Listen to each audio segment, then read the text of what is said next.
Magandang araw sa inyong lahat. Ako po si June at eto na nga si VP Sara. May maanghang na tirada dyan po sa Bauan, Batangas. Yung congresswoman nyo dyan, si Jinky Luistro. Abay, napakakapal pala ng pagmumuka nito. May utang pala to. Hoy, magbayad ka! Alam niyo yung mga may utang, no? Kapag ikaw ay may utang, mayroon kang responsibilidad na bayaran yan sa pinagkakautangan mo. Ngayon, kung hindi mo ginagampanan ang iyong responsibilidad, irresponsable kang tao. Para mo na kasing ninanakawan yung tao. Sa bagay, sanay naman siya dyan, ano?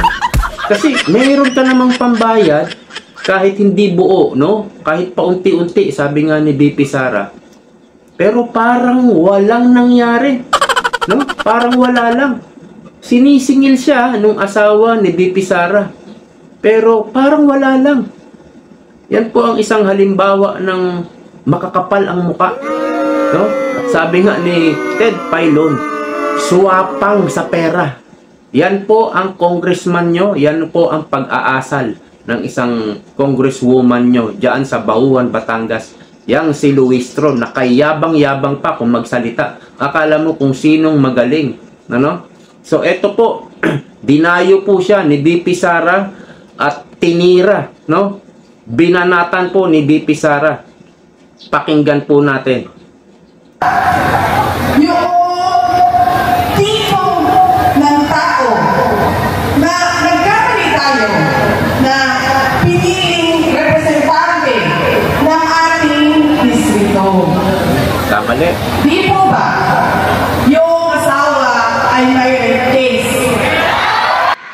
Alright, medyo malabo, no? Ang sinasabi ni VP Sara, yung asawa daw ni Luistro ay may rape case, no? Kasong panggagahasa. Okay, ituloy natin.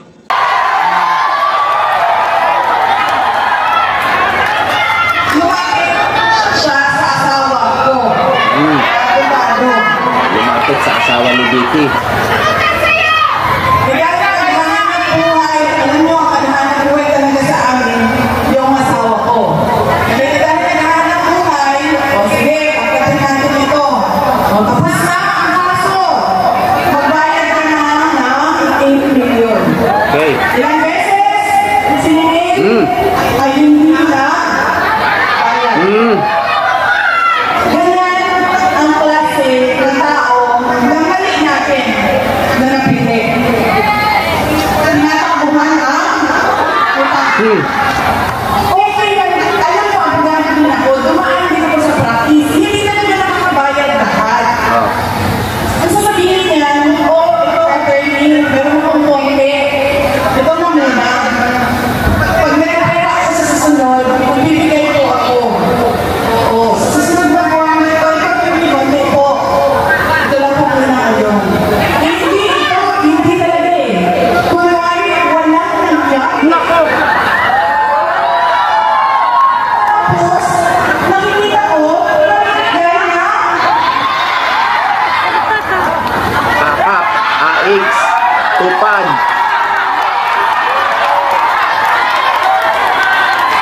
Walang yak. pagbayad ka naman muna ng utang mo. Magbayad ka, hoy! Kapal! Hindi na naman pala eh.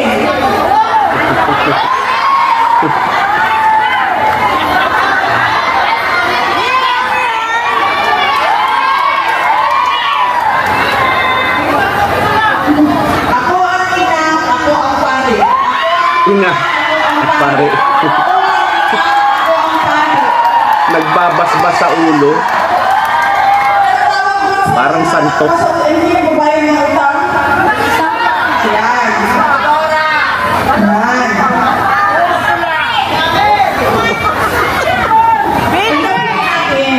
Nagkakalit tayo ng pili ng presidente. Nagkakalit din tayo ng pili. Hindi natin tingnan yung kalakas eh. Oo. Diba? Diba? Ganyan ang klase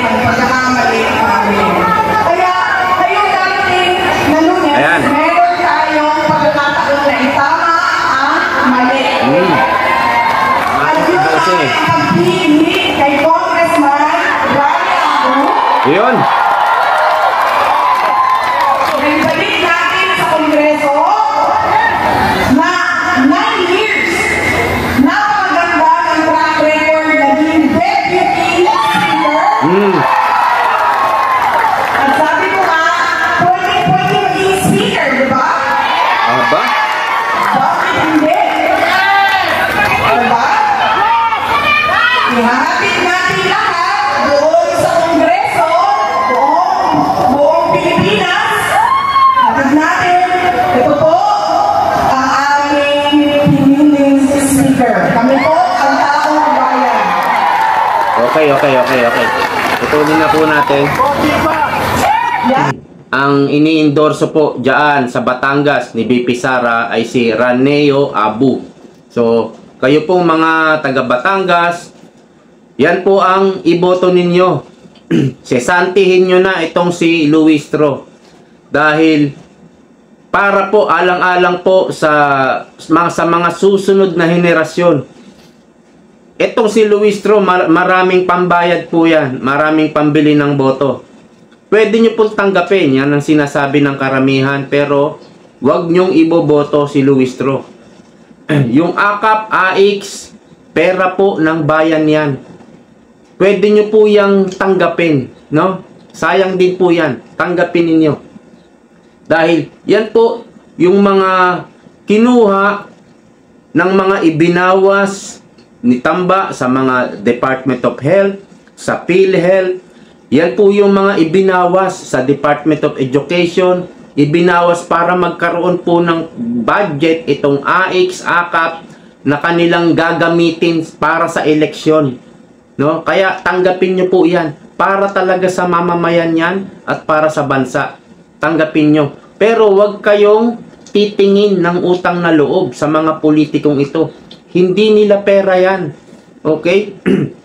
So, itong asawa ni Luistro, ipapaliwanag lang natin ng konti.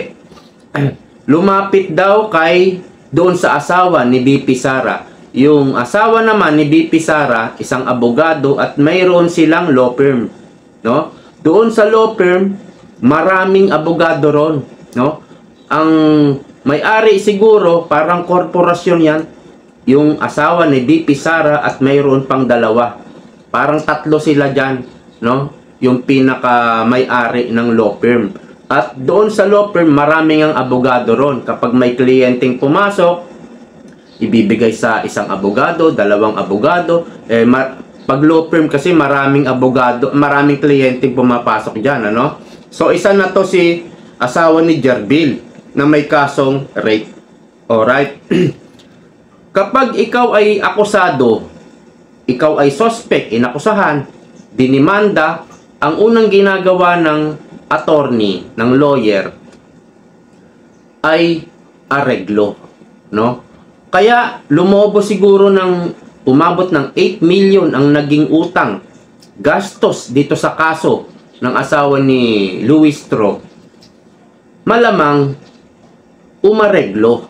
Yan kasi yung ginagawa ng abogado. Unang-unang ginagawa yan. Kakausapin yung alleged biktima, no, na makipag-areglo na lang. At syempre, habang umuusad ang kaso, nag-iisip yung biktima, no? Siguro napapayag na areglo, kaya umabot sa 8 million ang gastos sa kaso nito ni Luistro. Ang problema, noong sinisingil na, ang kapal ng muka. Parang wala daw nangyari, no? Wala man lang inaabot na kahit paunti-unti. No, yun naman pala may pera naman palang pambayad kahit hindi nga buo kahit paunti-unti. Pero napakakapal ng muka. Suwapang sa pera. Yan po yung hinalal nyo, mga taga Batangas. Maaring ganyan po ang nangyari sa kaso. Kasi naayos na no? Kaya lumobo ng 8 million.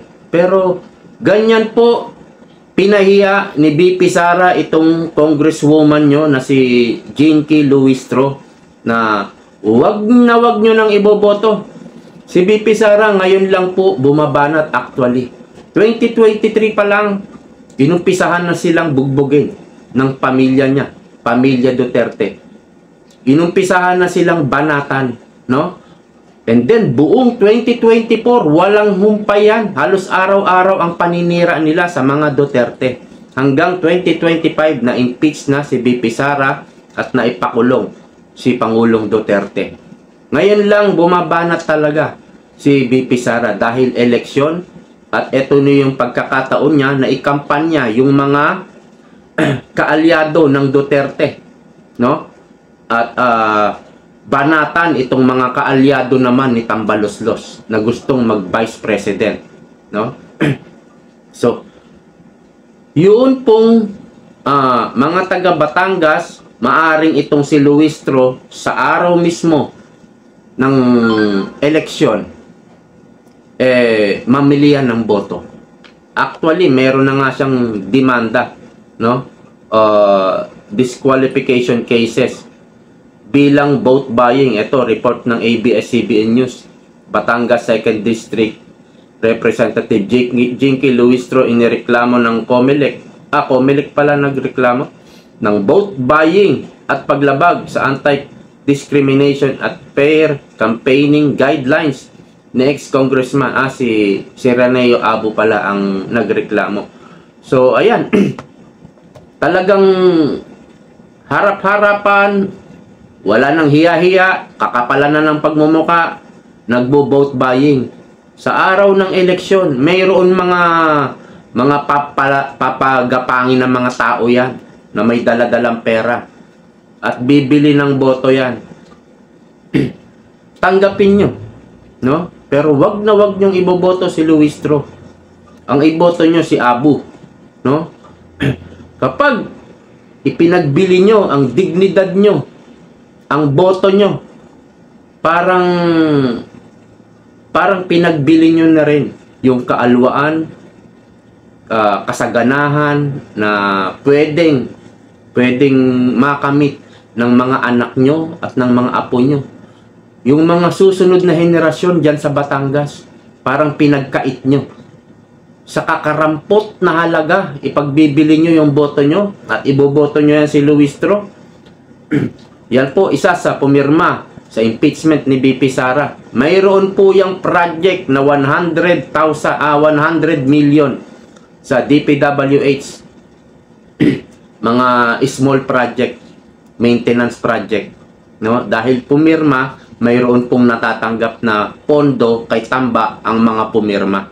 100 million sa construction, infrastructure project, at 50 million sa AKAP, AX, TUPAD, all in all 150 million. Yan po yung binulgar ni Tiglaw, no? At ni Magalong. At kapag kasama ka ni Tamba, mayroon kang 30 million kada sortie. No? Kung maka-apat na sortie ka, 120 million. Ang dami po niyang perang pambili ng boto, kaya sa bagay, kayo po, nasa kamay nyo yan. Nasa kamay nyo yan kung ipagbibili nyo rin yung mga susunod na henerasyon dyan sa Batangas. Kawawa. Kawawa po kapag pinagbili nyo yung boto nyo. Ang magsasuffer, mga anak nyo, mga apo nyo. So, doon na kayo sa hindi bumibili ng boto. Kasi, kapag bumili ng boto, babawiin din sa inyo yan. Kumbaga, binigyan kayo ng pirasong manok, ng paa, no? Aagawan kayo ng isang buong manok niyan. Yan ang kapalit. Maraming nanakawin yan pag tumanggap kayo ng vote buying yan. Kawawa yung mga susunod na henerasyon. Kaya wag na wag kayong magkakamali na iboto yan. Iboto nyo si Reneo Abu. Okay? Hanggang dito na lang po. Maraming salamat sa panonood. See you po next time. Bye-bye.